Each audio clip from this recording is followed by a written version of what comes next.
Hi hello నమస్తే welcome to నేటి రాత్రి. నేను మీ శివసుబ్రహ్మణ్యం. తెలంగాణలో ఇప్పుడు పాలిటిక్స్ ఎట్లున్నాయంటే కాంగ్రెస్ వర్సెస్ బీఆర్ఎస్ వర్సెస్ కాంగ్రెస్ అన్నట్టే ఉన్నది. బీజేపీ గురించి మనం ఇక మాట్లాడుకునే ప్రసక్తే లేదు. మరి బీజేపీ ఇక్కడ ఎప్పుడు లేస్తుందో ఎప్పుడు పుంజుకొస్తుందో ఏందో అనేది ఇక పార్టీ లీడర్లకు అక్కడున్న సీనియర్ నాయకులందరికీ తెలియాలి. బీజేపీ అయితే సైలెంట్ గానే ఉన్నది. ఇప్పటికీ కూడా బీజేపీకి సంబంధించిన మీడియా ఒక్కటే ఎగురుతాను తప్ప బీజేపీ అయితే తెలంగాణలో ఇప్పటికీ కూడా సైలెంట్ గానే ఉన్నది. ఇది ప్రతి ఒక్కరికి తెలుసు. ఏమైతుందంటే 10 రోజులు కాంగ్రెస్ 10 రోజులు బీఆర్ఎస్ అంతే, అట్లనే ఉన్నది ముచ్చట. 10 రోజులు కాంగ్రెస్ లో నాయకులు అందరూ ఏదో మాట్లాడుతూ ఉంటారు, కాంగ్రెస్ వైపు చూస్తారు ప్రజలందరూ. ఇంకొక 10 రోజులు ఎట్లున్నది, బీఆర్ఎస్ లో ఏదో లుకలుకలే లేదా బీఆర్ఎస్ లో ఏదైనా నాయకులు గట్టిగా మాట్లాడగానే బీఆర్ఎస్ సైడ్ పోతున్నారు. అసలు ఎవరికి ఏమైతుందో తెలంగాణ రాష్ట్రంలో పొలిటికల్ గా ఏం అర్థమైతలేదు. వీళ్ళపైన వీళ్ళు విమర్శలు చేసుకుంటే వీళ్ళ పార్టీలలో ఇక అన్ని తెలిసినాయి కదా. వీళ్ళ పార్టీల నుంచి కొంతమంది బయటకు వచ్చి వీళ్ళ పార్టీ పైన మాట్లాడాడు. మళ్ళీ అప్పుడు బీఆర్ఎస్ సైలెంట్ ఉంటే కాంగ్రెస్ లేస్తారు. మళ్ళీ ఇప్పుడు యూరియా గురించి చూసుకున్నప్పుడు కాంగ్రెస్ సైలెంట్ ఉన్నప్పుడు బీఆర్ఎస్ లేస్తుంది. తెలంగాణలో ఇట్లా నడుస్తున్నది. వాళ్ళకు కూడా ఎవరికి కూడా ఏం అర్థమైతలేదు. ఉక్కిరి బిక్కిరి ప్రతి క్షణం కిరికిరి. రాష్ట్ర రాజకీయాలలో అనూహ్య మార్పులు. 6 గ్యారంటీల అమలు ఇప్పట్లో కష్టమే. 10 రోజులు కాంగ్రెస్ పై చేయి, 10 రోజులు బీఆర్ఎస్ ఖాయ్ రాజా ఖాయ్. రెండు పార్టీల మధ్య నువ్వా నేనా అన్నట్లు రాజకీయం. ఏ పార్టీ గ్రాఫ్ పెరుగుతుందో ఏ పార్టీ గ్రాఫ్ తగ్గుతుందో అర్థం కాని పరిస్థితి.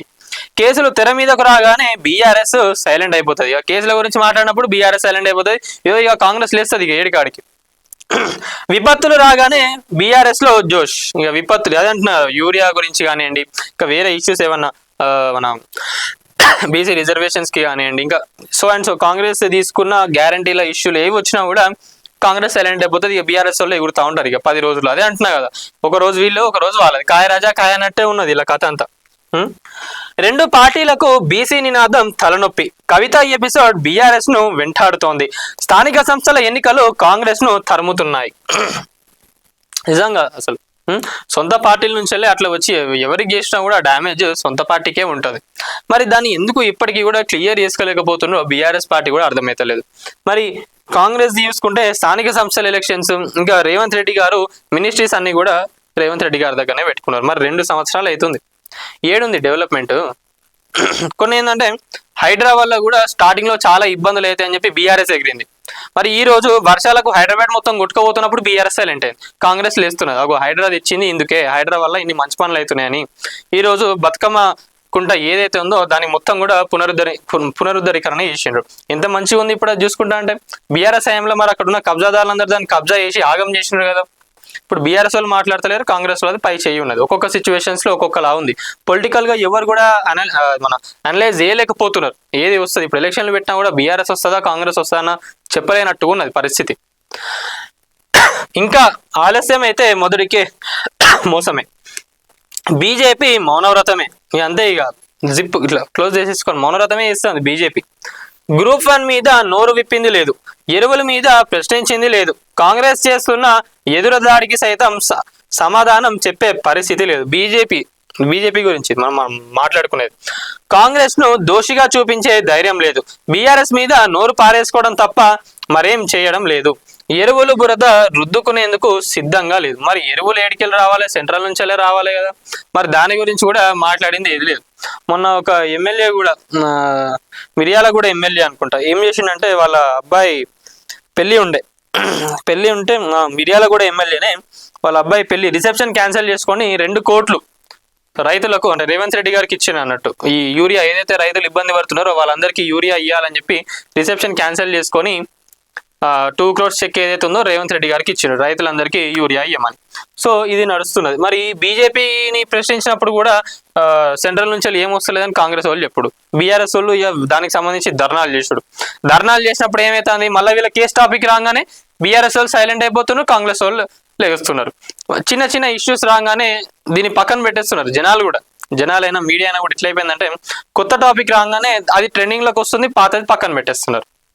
బీజేపీ ఏం చేస్తున్నదంటే ఏదైనా గుడ్లకు సంబంధించి ఏదైనా ఇష్యూస్ అయినప్పుడు అప్పుడే వాళ్ళు బయటికి వస్తున్నారు, ఎగురుతున్నారు, పోతున్నారు, అయిపోతుంది అంతే. మరి దానికి సంబంధించి దాంట్లో 100% ఫైట్ చేస్తున్నా అంటే అది కూడా లేదే. బంజారా హిల్స్ లా ఇప్పుడు అది కోర్టు నడుస్తుంది లేండి మన టెంపుల్ కి సంబంధించి. ఇది బంజారా హిల్స్ లో పెద్దమ్మ గుడి, అక్కడ ల్యాండ్ అంతా కూడా గవర్నమెంట్ అని చెప్పి గుడిని కూలగొట్టి అక్కడి నుంచి అమ్మవారిని తీసుకొని ఫిలిం నగర్ గుడిలో పెట్టారు. వచ్చిండ్రు బీజేపీ వాళ్ళు లొల్లి చేసిండ్రు, ఎగిరిండ్రు, మేము కొనుక్కుంటామని అన్న స్థలం అది. బీజేపీ నుంచి వెళ్ళి కూడా ఒక పొలిటీషియన్ వచ్చి ఆ స్థలం ఏదైతే ఉందో 500 గజాలు మేము మా బీజేపీ మా సైడ్ నుంచి వెళ్ళి మేమే కొనుక్కుంటాము, కొనుక్కొని మేము గుడి కట్టిస్తామని అన్నారు. ఏమైంది, ఆ టాపిక్ అయిపోయింది. మళ్ళీ ఏదో డ్రగ్స్ కేసు వచ్చింది, మళ్ళీ రేవంత్ మన కేటీఆర్ గారికి సంబంధించిన ఆ కేసు నడుస్తుంది, అంతే ఇక పక్కన పెట్టేసింది. ఇప్పుడు కోర్టులో ఉంది కాబట్టి ఎవరు కూడా దాని గురించి మాట్లాడతలేరు. బీజేపీ కూడా ఇంతే, ఏమన్నా కూడా సైలెంట్గా ఉన్నది. యూరియా పైన మాట్లాడింది లేదు, ఈ రిజర్వేషన్ల దానిపైన మాట్లాడింది లేదు, గ్రూప్ 1 ఎగ్జామ్ల గురించి మాట్లాడింది లేదు, సైలెంట్గా ఉంటుంది. మరి ఇంత సైలెంట్గా ఉన్నప్పుడు మీరు అధికారంలోకి ఎట్లా వస్తారు? బీజేపీ వచ్చే ఎన్నికల్లో బీజేపీయే గెలుస్తుంది అని ఎట్లా చెప్తారు మీరు? అదే అందుకే చెప్తున్నా, ఏంటంటే కాంగ్రెస్ బీఆర్ఎస్ నడుస్తుంది, ఇక్కడ బీజేపీది ఏం లేదు. బీజేపీ సైలెంట్ గానే ఉంది కాబట్టి కాంగ్రెస్ వర్సెస్ బీఆర్ఎస్ లేదా బీఆర్ఎస్ వర్సెస్ కాంగ్రెస్ అని చెప్పడం జరుగుతున్నది. ఈ రెండు పార్టీల మధ్యనే నడుస్తుంది. మరి ఇప్పుడు తెలంగాణ రాష్ట్రంలో కూడా కొత్తగా మళ్ళా తీన్మార్ మల్లన్న గారు పార్టీ పెట్టడం జరిగింది. మరి దానివల్ల ఏమైనా పొలిటికల్ చేంజెస్ ఉంటాయేందో అనేది కూడా చూడాలి. మరి ఇద్దరు పార్టీలు కూడా బీసీలను మేము రాజ్యాధికారులను చేస్తాము, బీసీలకు సీట్లు ఇస్తామని చెప్తున్నారు కదా. మరి ఇప్పుడు వచ్చే ఎన్నికల్లో బీసీలకు నిజంగా మీరు సీట్లు ఇస్తారా? బీసీలకు నిజంగా ఒక బీసీని సీఎం చేస్తారా? ఎవరినైతే సీఎం చేయాలనుకుంటున్నో ఆ క్యాండిడేట్ని మీరు డిక్లేర్ చేయండి, లేదా ఒక 2-3 క్యాండిడేట్స్ని డిక్లేర్ చేయండి. పలానా బీసీ లీడరు సీఎంని చేస్తామని చెప్పి డిక్లేర్ చేయండి. దానివల్ల చాలా ఎఫెక్టివ్ ఉంటుంది. బీసీలను అడ్డు పెట్టుకొని మీరు ఎన్ని రాజకీయాలు చేస్తున్నారో ప్రతి ఒక్కరికి తెలుసు. జర అవన్నీ మానుకోండి. ప్రజలకు ఏం కావాలి, ఇంకా సంక్షేమ పథకాలు ఎట్లా తీసుకురావాలి, తెలంగాణను ఇంకెట్లా డెవలప్ చేయాలి ఏందనే దానిపైన ఆలోచించండి. ఇంకా చూసుకున్నట్లయితే ఆల్రెడీ రెండు సంవత్సరాలు దాటింది, అయిపోయింది. మరి ఇప్పటికీ కూడా ఏ పార్టీ ఇంకా ప్రజలలో ఉందో ఎవరికి కూడా అర్థమవుతలేదు.